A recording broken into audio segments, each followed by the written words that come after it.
Next game, the Atlanta Falcons versus the Seattle Seahawks. And I'm taking the Seahawks. If you guys know, I'm a Falcon fan. But we suck. Let's just be honest about that, ladies and gentlemen. There ain't no need to sugarcoat a damn thing. We suck. We're not Y'all good. are unloading. Yeah, we're not good. We're not a good football team.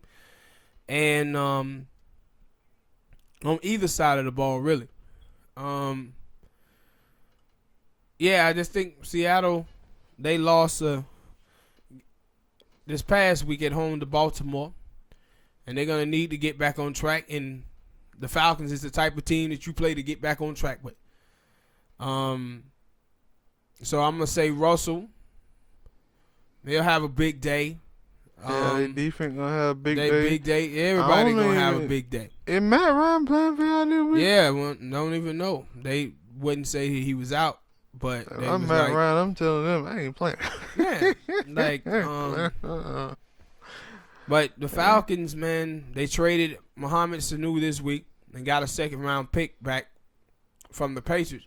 And I actually thought that was a great deal. And now they're talking about trading Mack and could be trading Trufant and Beasley. They ain't going to trade Beasley. Yeah, nobody ain't going to whiff on that. No. But unless it's like a 3-4 team. Now, they're the only team I could be like, yo, that team should probably give him a shot. But I don't even think they would give him a shot if you think about it, though, Smoke, because did you know, like, Beasley had, like, I think it was, like, 11 sacks in the last 37 games. No, yeah, I know. So, when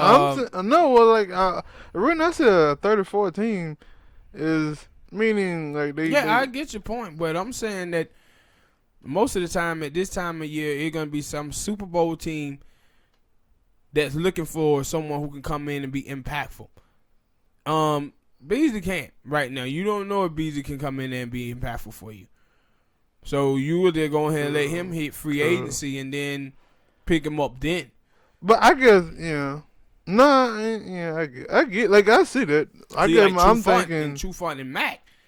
Or even Mohamed Sanu. Mack, the only player on the Falcons that I'm like, yeah, if I got an offensive line problem, I'm picking. Trufant.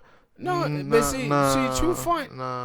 is not a bad corner. No. He a good corner. The problem is, what they paying him, he ain't worth.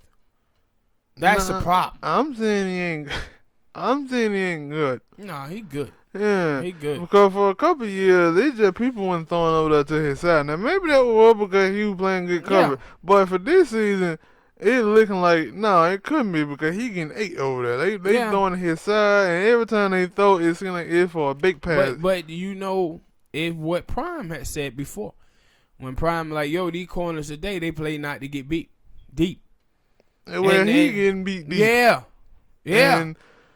And it crazy because that's why I was like, when I looked at the Falcons, I'm like, maybe people looked out there, because I know Aaron do this a lot, that he looks out there and he say, who is the lesser corner? And maybe team went out there and said, okay, Trufant is better than Alfred, so let's throw to his side of the field.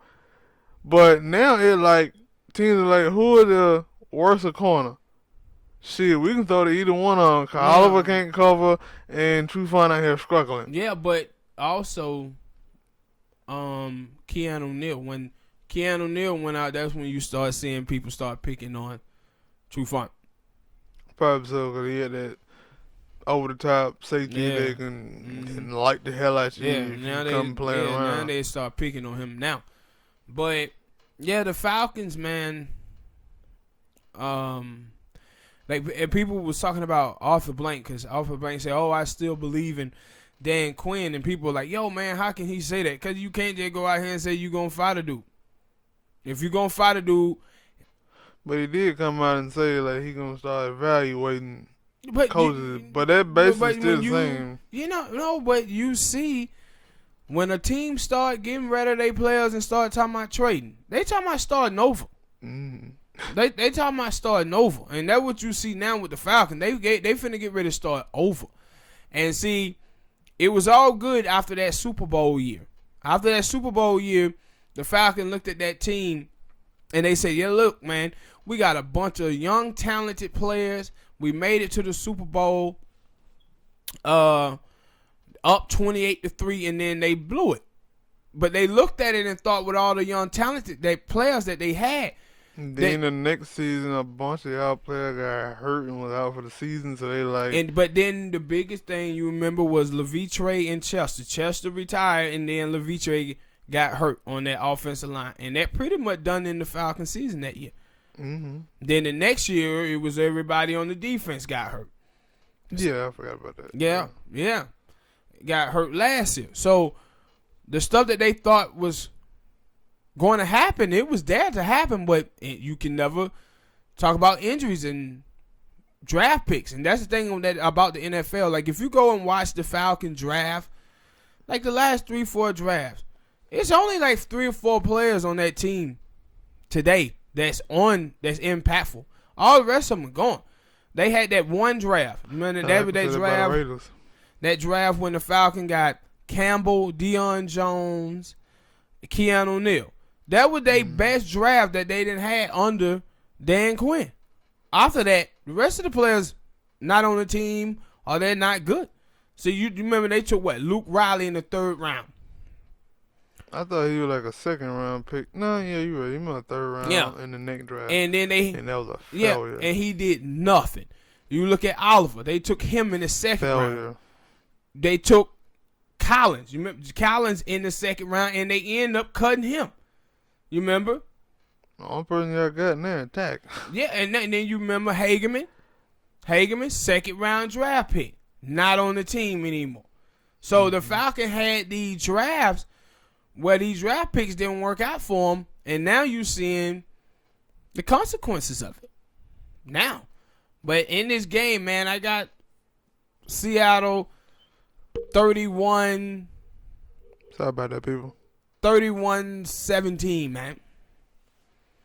I guess you give them 17. I ain't giving them 17. Yeah, home, they'll get 17. I don't even think they muscled up that last week. I'm getting Seattle 24-10.